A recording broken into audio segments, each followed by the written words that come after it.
Let me tell you something they never teach in history class, not even in the royal archives.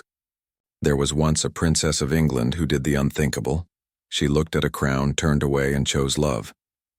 Her name was Joan of Acre, the daughter of the mighty Edward I, the hammer of the Scots, conqueror, tyrant, the kind of king who didn't tolerate disobedience even from God himself. And yet, this princess in his own flesh and blood defied him in the most dangerous way possible. She didn't just fall in love. She married beneath her station. Not with a prince, not with a duke, not even with a noble of vast fortune, but with a man who held her hand as an equal. A man who should have bowed to her instead of kissed her. That single act of defiance, one marriage, changed the course of her life forever. The wedding that should have crowned her happiness became the reason for her destruction. And when her father, the king, discovered the truth, the love that had once felt eternal became a death sentence written in silence, in exile, and in grief. But here's the part no one tells you. Joan's rebellion didn't just shake a family, it shook the throne itself. Her story, buried beneath centuries of wars and kings, is the secret heartbeat of an age that punished women for loving too deeply. So tonight we'll open that secret. We'll walk with her through palaces and prisons, through joy and betrayal, because Joan of Acre wasn't just a princess, she was a warning and a promise that love, once chosen freely, is more dangerous than any crown. Imagine it. The year is 1272. The air in Acre smells of salt, dust, and crusader steel. The walls of the city, sacred and broken, rise out of the desert haze like bones. And somewhere within that tangle of tents and towers, a child is born. A daughter, her cries soft but defiant, echoing through a place soaked in blood and prayer. That child is Joan of Acre, named for the city that birthed her. Her father, Edward I of England, was not there for lullabies or blessings. He was a man of war, tall, commanding, a king even before he wore the crown. Her mother, Queen Eleanor of Castile, was no less formidable, brilliant, devout, and proud. Joan was their seventh child, born into a family where duty was law, and affection was a currency spent carefully. Growing up, Joan's world was one of golden light and iron rules. She learned to curtsy before she learned to walk, to speak in measured tones, to hide her feelings behind the veil of royal grace. Her father's love was not tender, and it was watchful, expectant. "You will not shame me," he once said, his voice like a blade drawn slowly. It was not a threat. It was destiny. At court, Joan watched her brothers train with swords while she trained with silence. Her sisters were taught the art of alliance, how to smile in foreign languages, how to hide the tremor in their hearts when they were told who they would marry. She was a daughter of empire, her heart already signed away to politics she did not yet understand. And yet, even as a child, there was something untamable in her, a spark that neither crown nor chapel could extinguish. The courtiers called her the wild princess, though never within earshot of the king. She laughed too freely, rode her horses too fast, and spoke her mind too boldly. There were whispers that she was too much like her father in spirit, proud, stubborn, impossible to bend. When Joan was 12, her life changed forever. A messenger arrived from England, bearing news that she was to be married. Her father, in his unending quest to weave power through bloodlines, had arranged her betrothal to Hartmann of Germany, the son of the king of the Romans. The match was grand, the kind that turned alliances into empires. Joan's heart, however, was not consulted. The wedding plans began before she even set foot in England. When she finally returned home from Gascony at 13, she found a kingdom already treating her as a pawn on its chessboard. But fate, that trickster, had other ideas. Before the marriage could take place, tragedy struck. Hartmann drowned in the Rhine, his carriage sinking beneath the black water as witnesses screamed his name. The news reached Joan in a whisper of horror, and for the first time, she realized how fragile her destiny was. Her future could vanish as easily as a name on parchment. King Edward, furious that his plans had been thwarted, began seeking another match. He had no time for mourning, only for strategy. Joan, however, did mourn, perhaps not for the man whom she barely knew, but for the small freedom that came with his loss. For a brief moment, she belonged to no one. It was during those restless months that she met Gilbert de Clare, Earl of Gloucester. He was one of the most powerful men in England, older, battle-scarred, twice her age, and recently divorced. The court called him the Red Earl, both for his hair and his temper. To Joan, he was a storm she did not fear. When they first spoke, it was in the gardens at Westminster, beneath a sky painted gold with the last light of day. He bowed, she smiled, and in that brief exchange something dangerous began. Their connection was not instant passion. It was recognition, two souls who had seen too much of cages to mistake them for safety. Gilbert had defied kings before. Joan longed to defy her father. Together they were temptation made flesh. King Edward, ever the strategist, approved the match, not out of affection but calculation. Gilbert's loyalty was useful, his fortune vast, and his age made him less of a threat to the throne. Joan, still barely a woman, became a bargaining chip once more. Their wedding, held in 1290, was grand, gilded, and watched by half of England. The people cheered as the princess took her vows, her crown glittering beneath the torches. But behind the pomp, Joan's heart beat with quiet rebellion. She was not marrying for love, not yet. That came later. Years passed. She bore Gilbert 4 children, played her role with grace, and learned to navigate the treacherous web of the English court. She became respected, even admired. But beneath the silken ceremony, something inside her remained restless. She had been born in a city of war and peace, where especially the hollow peace of duty never satisfied her. Then, one fateful spring, Gilbert died. Joan was 27, beautiful, widowed, and free. For the first time in her life, no man owned her destiny. Her father expected her to remarry quickly, to secure another alliance. But Joan, now wiser, quieter, and far more dangerous, had other plans. It was during her widowhood that she met Ralph de Monthermer, a knight of modest birth. He was handsome, loyal, and utterly devoted to her children. He was everything her first husband had not been: gentle, genuine, alive. At first he served as her squire, then as her companion, then as something far more forbidden. Their love was secret, sacred, and impossibly fragile. They met in the stables, in the gardens, in the moments between duty and dawn. He called her my lady, but when they were alone, he called her simply Joan. For a woman who had lived her life surrounded by titles and masks, that was everything. And so, against all law, against all reason, they married him in secret. No witnesses of rank, no royal blessing, just vows whispered between two hearts who knew the price of disobedience. For a brief, fleeting season, Joan was happy, truly, recklessly happy. But the king always finds out. When word reached Edward that his daughter, had married a common knight without his consent, his fury was boundless. He saw not love, but treason. To him, Ralph was not a husband, but a usurper, an insult to his bloodline. He ordered Ralph imprisoned in the Tower of London and confiscated Joan's lands. And Joan? She did what no one in his realm had ever dared to do. She wrote to her father, not as a subject, but as his child. Her letter, still preserved in fragments, begins with words that would make any king tremble. My lord and father, I know I have angered you, but I chose this man because he loves me and I him. I beg not your favor, but your understanding. It was the first time Edward the Hammer faced a force he could not conquer, his daughter's heart. The news of Joan's defiance spread through the royal court like wildfire in dry grass. Servants whispered it first, hushed, breathless, as if afraid the very stones of Westminster might carry the sound to the king's ear. A princess had married a commoner, not a lord, not a nobleman, but a knight in her father's service. It was unthinkable, unprecedented, unforgivable. When Edward I heard the truth, the court chroniclers later wrote that he did not speak. He simply stood from his chair, slow, deliberate, his hands tightening on the hilt of his sword. Then, without a word, he left the council chamber. Those who saw his face that day said his eyes burned not with anger, but with something colder: humiliation. To a king who had spent his life bending empires to his will, the defiance of a single daughter was the most unbearable of betrayals. Within hours, the king's orders were issued. Ralph de Monthermer, the man Joan had dared to call husband, was seized and thrown into the Tower of London.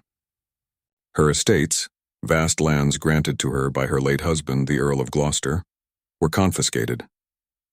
Her servants were questioned, her letters burned. The gates of her castle were locked from the outside, and guards were stationed at every door.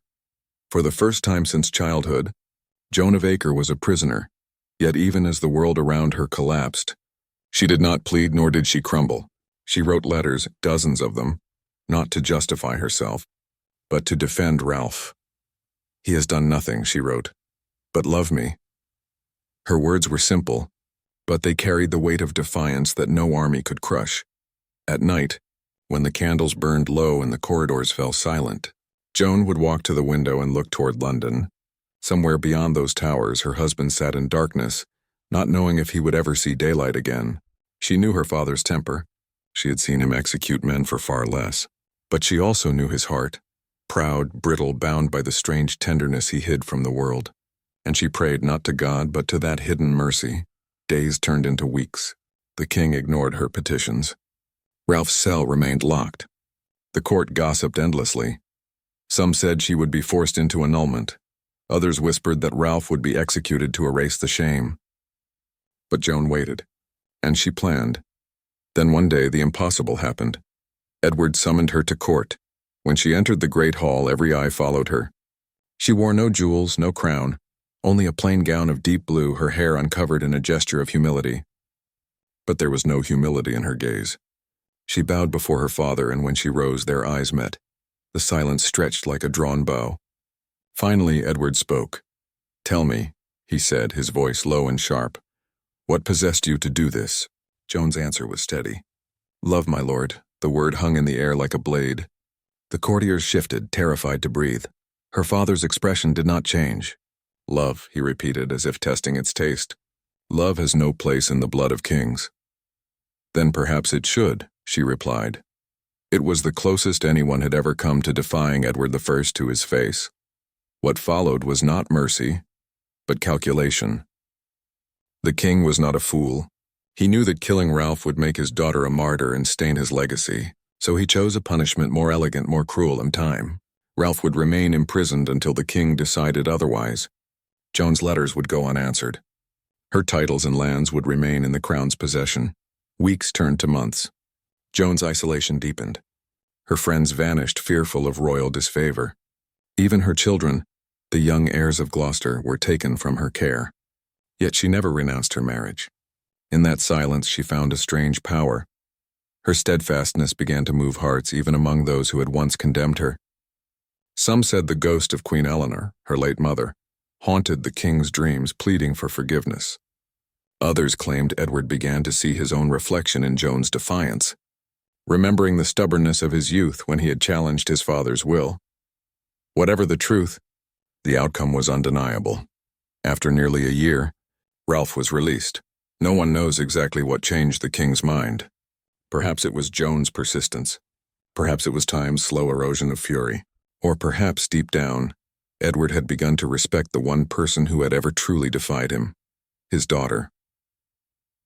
When Ralph walked free from the tower, thin and pale but alive, Joan rode to meet him.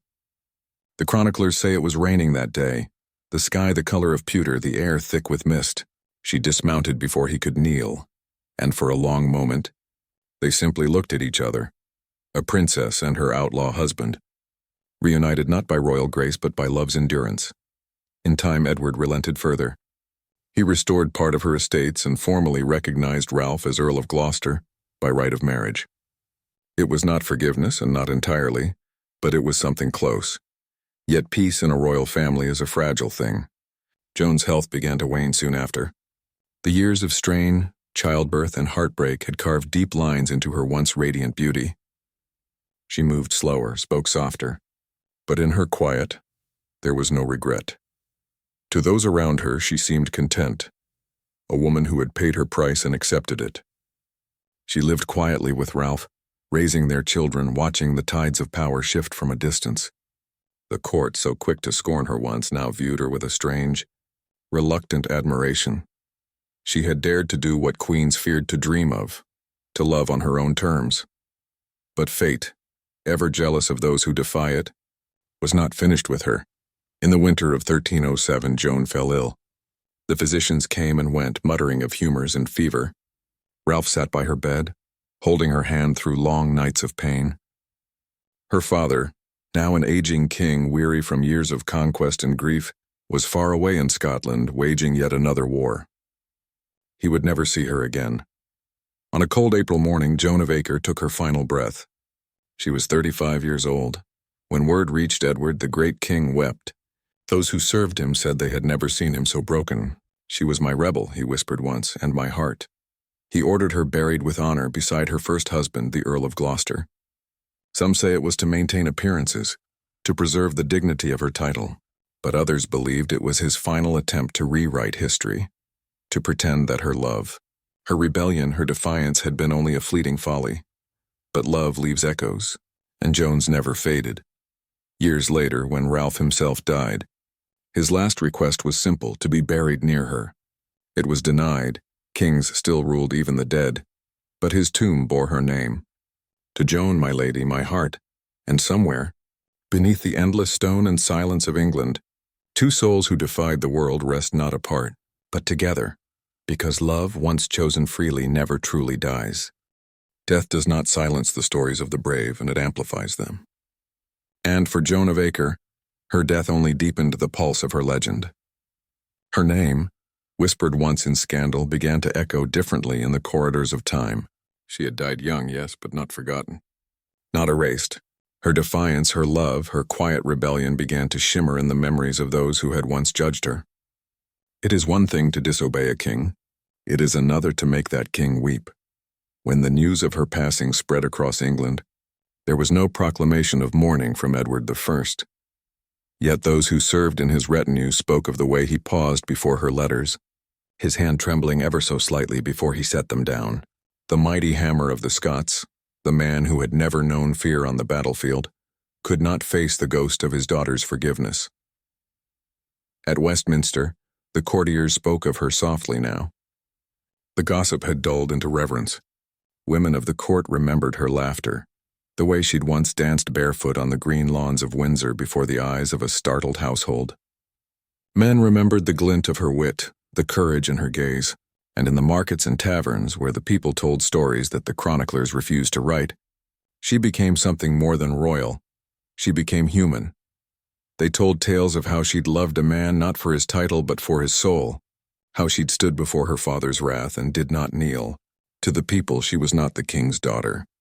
She was the woman who had faced the throne and chosen her heart instead. Years turned to decades. Her children grew, her husband aged, kings rose and fell. But her name, her defiance, remained in the blood of her descendants. One of her daughters married into noble lines that would one day shape the Wars of the Roses. Another would become the ancestor of families who carried both pride and tragedy in their veins. Through them, Joan lived on. Her courage, her stubborn love passed down like a secret inheritance. Even the bloodlines of kings would one day trace back to her, though they would not speak her name with ease. But history has its strange sense of justice. Time softens the sins of men but sharpens the memory of women who dared. And as England moved into new centuries with new queens and new empires, Joan of Acre's story began to emerge from the shadows. Chroniclers in the 14th century still called her foolish, a princess undone by passion. But the poets of the 15th saw something else. They wrote of a woman who chose the chain of love over the crown of power. Minstrels sang her ballads in the halls of noble houses. They sang not of rebellion but of devotion, not of punishment but of courage. By the time her great-grandson sat on the English throne, Joan's story had already transformed into legend. In a world ruled by arranged marriages and cold alliances, she became a ghost of romance, a forbidden emblem of choice. Lovers began to invoke her name in vows, whispering, "I will love you as Joan loved her knight." It was dangerous, of course, to romanticize defiance in a world built on obedience. But that was the beauty of it. Her story, once meant to frighten daughters into submission, began to do the opposite. In secret, noble women began to write letters to each other about her. They described her not as a sinner but as a saint of forbidden love. One lady-in-waiting wrote to her sister, "I have read of Joan of Acre and I think her blessed, for she lived as she chose, not as she was told."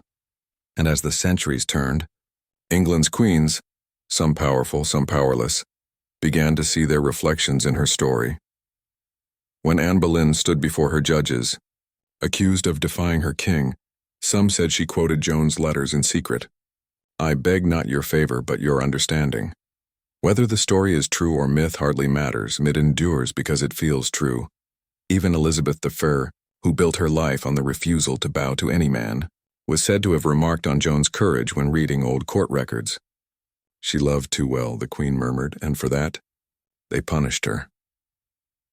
Perhaps Elizabeth saw in Joan the echo of what she might have been, a woman of royal blood whose heart refused to be traded for power, but not all remembered her kindly. Some chroniclers, bitter, moralizing men, twisted her tale into warning.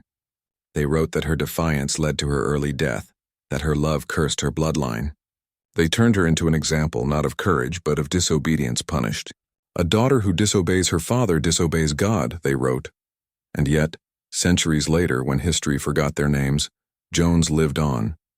The Renaissance revived her beauty. Artists painted her in luminous colors, not as a rebel but as a woman caught between two worlds. One portrait, painted by a Florentine artist who had only heard whispers of her story, shows her holding a single white rose against a dark velvet gown.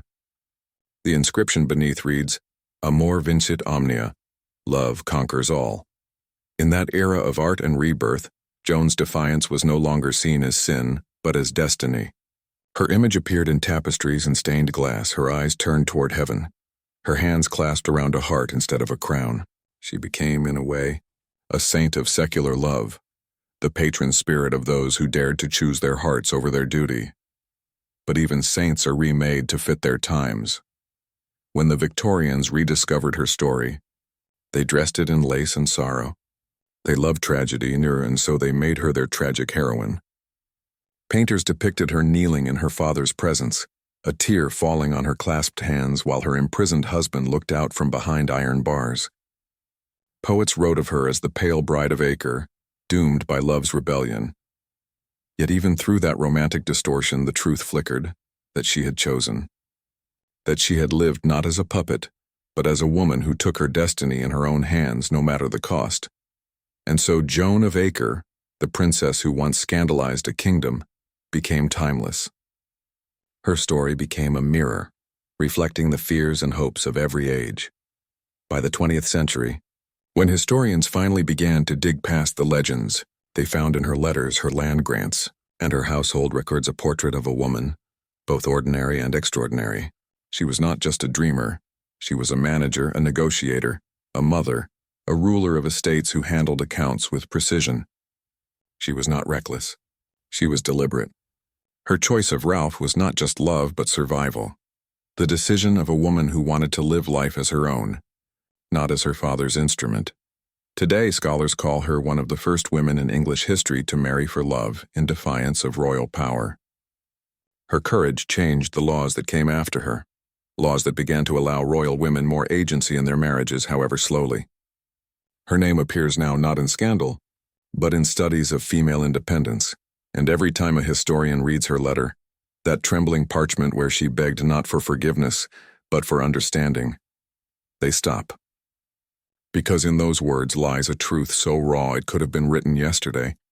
He has done nothing but love me. Those 7 words, once nearly lost to dust and time, have outlived kings. And when you stand today in Westminster Abbey, where the air still hums with the weight of centuries, you can find her effigy, carved in marble, serene, her eyes forever open. She faces east toward the dawn, toward freedom. Perhaps if you stand there long enough, you'll feel it. That quiet defiance, that pulse of unbroken love. The echo of a young woman who once dared to say no to a king and yes to her own heart. Centuries have a strange way of bending around the women history tried to silence. Joan of Acre's story didn't die with her bones, nor with the whispers of her scandal. It mutated, traveled, and resurfaced in the most unexpected corners of time. What had once been a royal disgrace became a secret anthem, murmured first in tapestries, then in poems, then in revolutions. Because the truth is this: every age finds the woman it needs, and every age remakes her in its own image. In the late Middle Ages, long after Edward and his iron will were reduced to dust, the bards who traveled the countryside began to sing of the lady who chose love. Their verses wandered through villages and courts, sung in halls warmed by firelight and wine. The story shifted with each telling.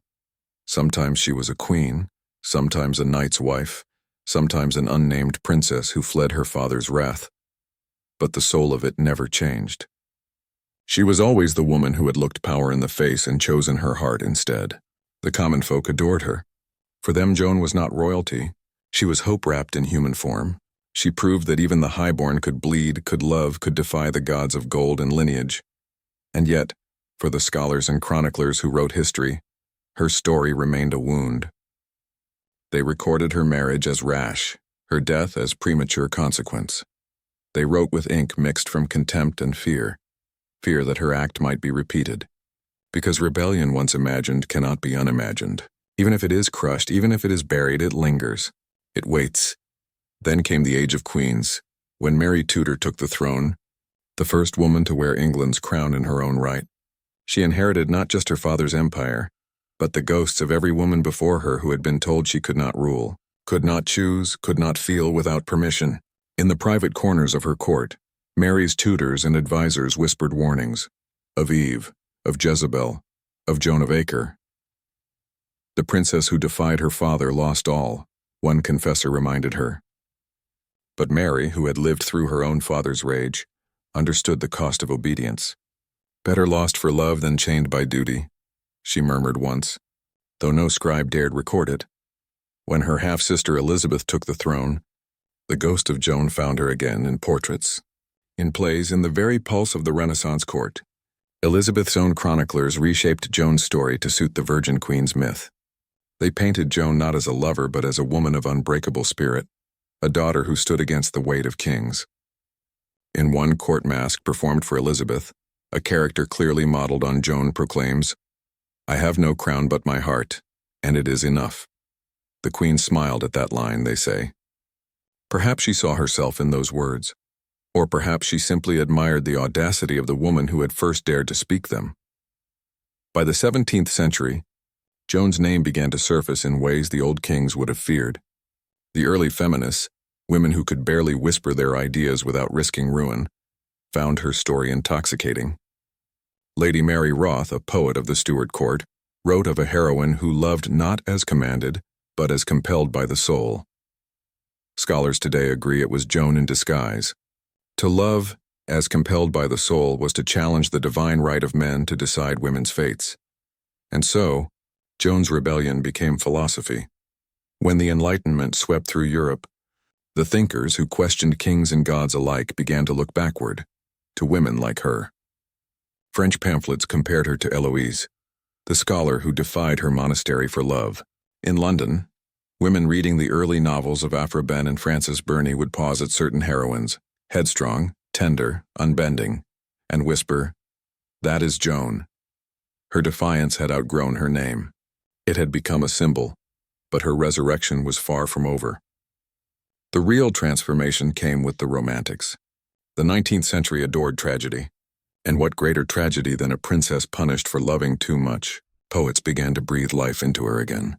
Lord Alfred Tennyson, in his unpublished notes, described a lady of Acre who did brave the wrath of Edward and died unbowed. Dante Gabriel Rossetti sketched her face in his notebook, an ethereal woman with haunted eyes, half saint, half sinner.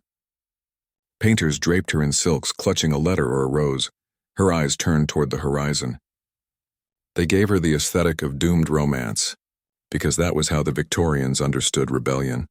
Beautiful, broken and safely dead, yet even through that lens, something dangerous persisted, the glint of her autonomy. In the age of corsets and propriety, Joan's name became a rallying cry among the women who refused to shrink. The suffragettes who marched through London carried her likeness on banners alongside Boudica and Elizabeth I. They called her England's first daughter of freedom. When asked why they included her, one leader answered, "Because she said no, and no is where freedom begins." In 1907, during a rally at Hyde Park, a young activist named Sylvia Pankhurst gave a speech invoking Joan's defiance. "She chose her life," Sylvia said, her voice cutting through the crowd. "They punished her for it, and we are punished still. But every time a woman says 'I will,' she speaks Joan's name." The crowd roared, thousands of women raising their hands in salute. For a moment, under the gray English sky, The ghost of a medieval princess breathed again through them.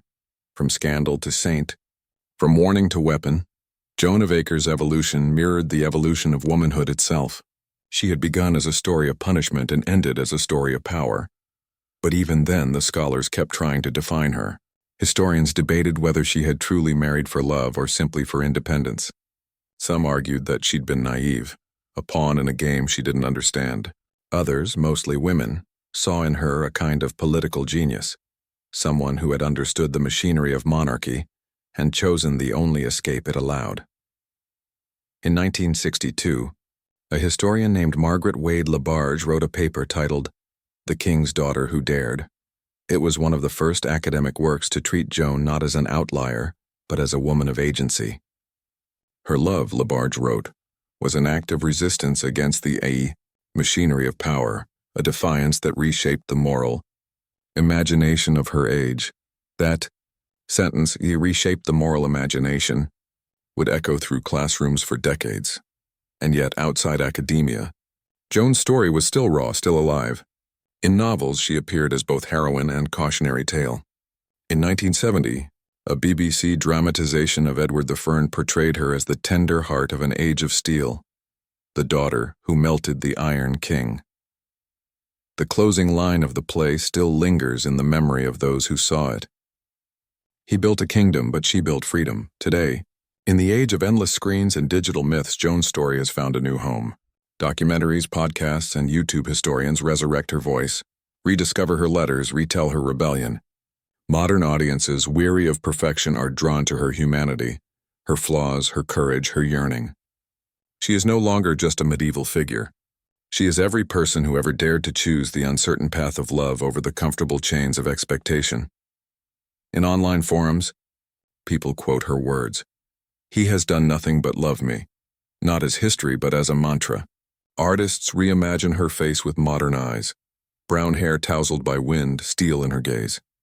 They paint her against the background of fire and shadow, her crown discarded at her feet, her hand reaching toward the man she refused to abandon. Even the algorithms have begun to rediscover her. Videos about her gather millions of views. The comment sections beneath them are filled with awe and anger. Awe at her courage, anger that she was ever punished for it. One viewer writes, "She walked so we could run."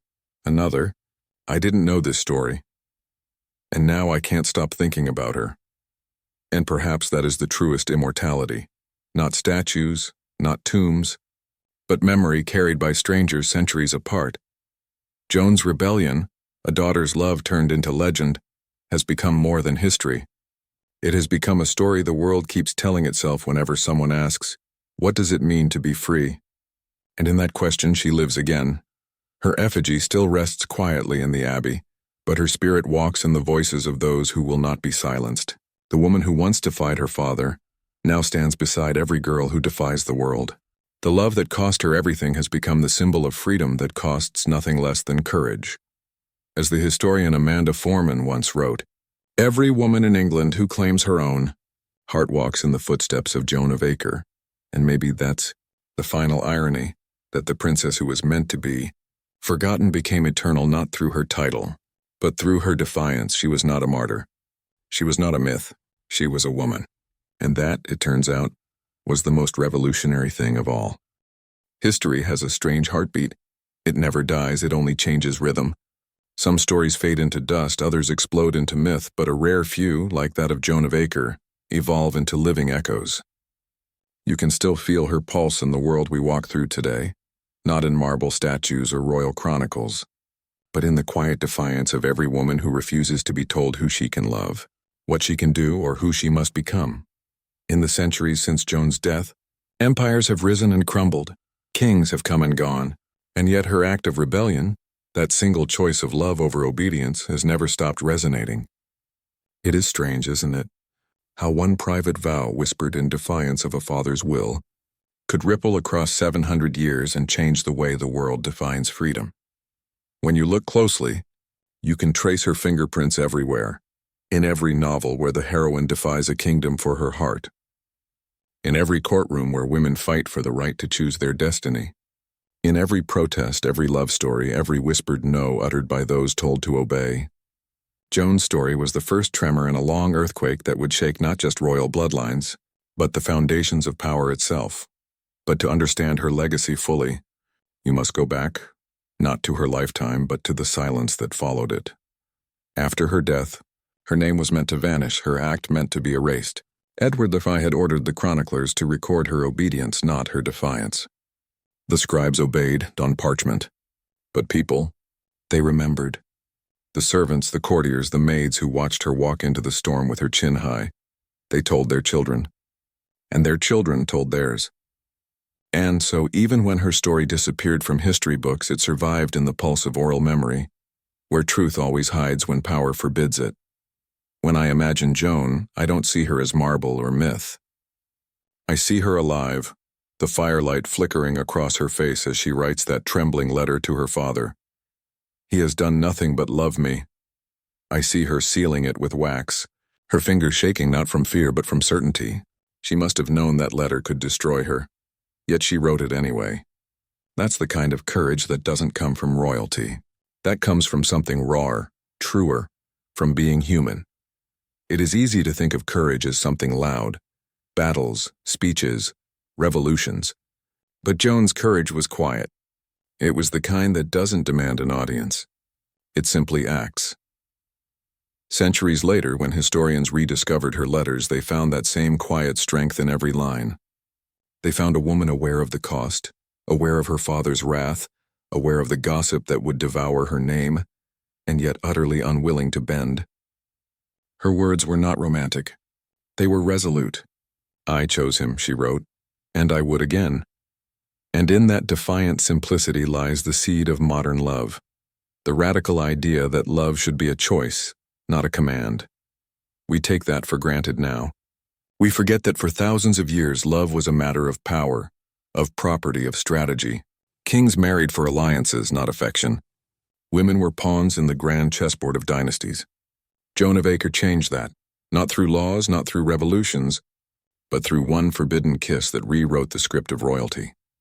Today, historians call her one of the first women in Western Europe to openly challenge arranged marriage in the ruling class. What she did was scandalous then, revolutionary now. She cracked the facade of divine obedience, and through that crack, freedom slipped in. Her defiance inspired whispers in the centuries that followed, whispers that became ideas, and ideas that became movements. The Romantic poets, the suffragettes, the reformers, all drew from the same well of rebellion she had dug. Even the laws began to change centuries later, shaped by the ghost of her choice. The concept of consent in marriage, the right of a woman to refuse or accept a husband, would one day become enshrined in law, not because kings decided it, but because women like Joan proved that the heart cannot be commanded. And yet, for all her defiance, she never saw herself as a rebel. That's what makes her story so timeless. She wasn't trying to start a movement. She was simply trying to live honestly, to love truthfully. And sometimes that's all it takes to change the world.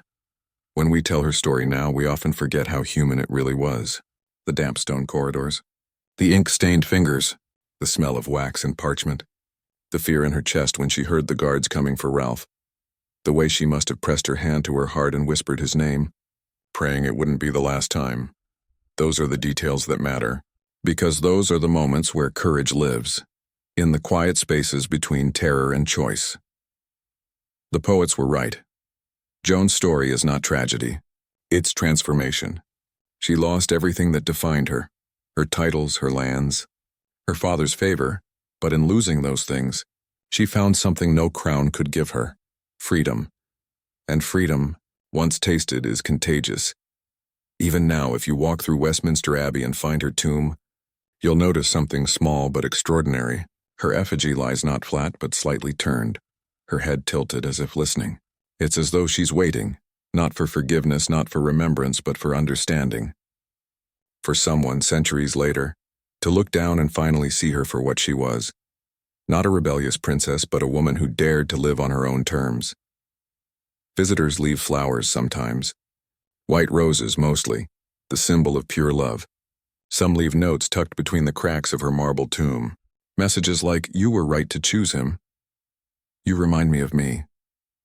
They couldn't break you. It's as if after 700 years, people are still answering her, still speaking back across time to the woman who refused to disappear. And that's the thing about Joan's story. It never really ended. It just keeps finding new voices. In the 21st century, filmmakers are finally beginning to rediscover her. Scripts are written about her life, some historical, some romantic, all fascinated by that same impossible question. What does it take to love freely in a world built on control? One recent historian wrote, Joan of Acre lived in the 13th century, but she belongs to the 21st. He wasn't wrong. Her story fits here, in our era of rebellion and rediscovery, better than it ever did in her own time.